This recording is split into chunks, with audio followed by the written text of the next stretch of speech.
सावन मास के शुक्ल पक्ष की तृतीया तिथि को रखा जाता है हरियाली तीज का व्रत। अखंड सौभाग्य देने वाला यह व्रत जो सुहागिन महिलाएं हैं अपने पति की लंबी आयु के लिए निर्जल रह करके रखती हैं, और जो कुंवारी कन्याएं हैं वो भी हरियाली तीज का व्रत जरूर रखती हैं अच्छे वर की कामना के साथ। हरियाली तीज का व्रत जो है बहुत अखंड सौभाग्य देने वाला है, क्योंकि इसी दिन माँ पार्वती ने भोलेनाथ को पति के रूप में वरण किया था, पाया था अपनी कठोर तपस्या के बलबूते पर। उन्होंने विजय प्राप्त की थी भोले बाबा के मन पर अपनी कठोर तपस्या के बल पर।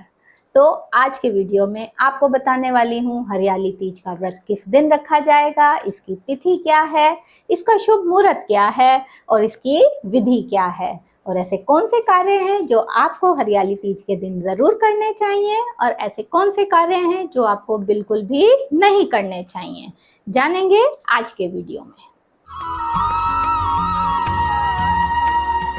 नमस्कार, स्वागत है आप सबका योगिता डिवाइन भक्ति पर। आज के वीडियो में हम बात करने वाले हैं हरियाली तीज के बारे में। हरियाली तीज का जो व्रत है वो इस साल 2024 में रखा जाएगा 7 अगस्त बुधवार को। सावन मास के शुक्ल पक्ष की जो तृतीया तिथि है उसे ही छोटी तीज के नाम से या सावनी तीज के नाम से जाना जाता है, और उसे ही हम हरियाली तीज के नाम से जानते हैं। बहुत ही शुभ दिन होता है, अखंड सौभाग्य देने वाला होता है, और इस बार यह अपने साथ बहुत अच्छे योग लेकर भी आ रहा है। इस दिन परीक योग बन रहा है, रवि योग बन रहा है और साथ में ही शिव योग बन रहा है।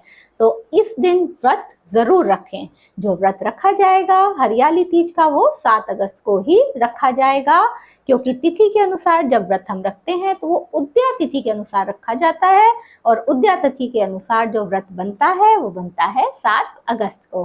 तो किसी भी प्रकार से कहीं भी कंफ्यूज होने की कोई भी जरूरत नहीं है। 7 अगस्त को ही हरियाली तीज का त्योहार जो है वो मनाया जाएगा। अब बात करते हैं कि अगर आप निर्जल व्रत नहीं रख सकते हैं तो कोई बात नहीं, आप जो है फलाहारी भी रख सकते हैं।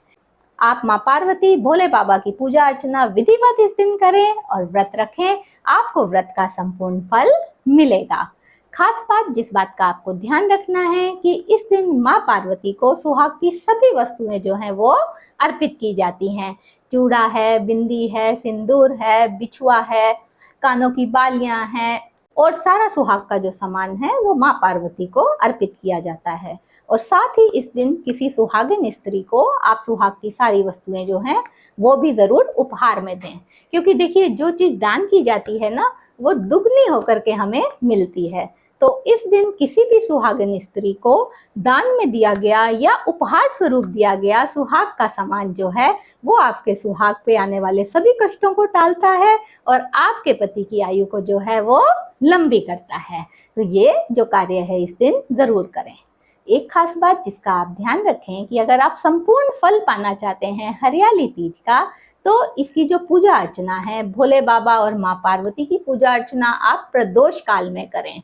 और अगर आप पति पत्नी साथ में मिल करके भोले बाबा का अभिषेक करते हैं दूध जिसमें थोड़ा सा केसर मिला करके, और माँ पार्वती को सुहाग की वस्तुएं अर्पित करते हैं, और एक साथ मंदिर में बैठ करके ओम नमः शिवाय भोलेनाथ के पंचाक्षरी मंत्र का 108 बार जाप करते हैं, तो भोले बाबा और माँ पार्वती की असीम कृपा आप पर बरसती है और आपके जीवन में आने वाला कोई भी संकट जो है वो टल जाता है और आपका दाम्पत्य जीवन जो है वो मधुर बनता है।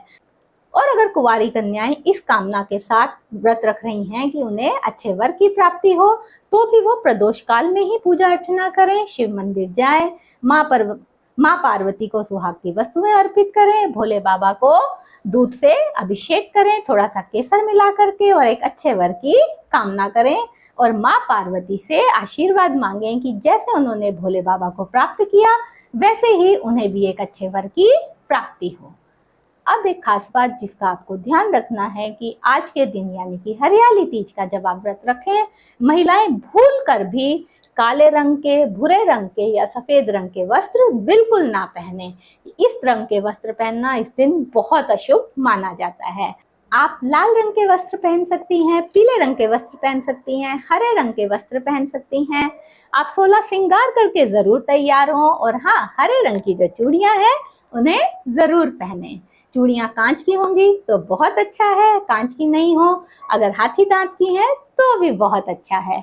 आप 16 श्रृंगार करके तैयार हो, माँ पार्वती भोले बाबा से आशीर्वाद मांगे, अपने पति की लंबी आयु की कामना के साथ। आप इस शुभ दिन के शुभ व्रत को जरूर रखें, आपकी सभी मनोकामनाएं जो हैं वो पूरी होंगी। भगवान भोलेनाथ, माँ पार्वती अपना आशीर्वाद इसी तरह सब पर बनाए रखें। इसी तरह हंसते मुस्कुराते रहें, स्वस्थ रहें, मस्त रहें। ओम नमः शिवाय।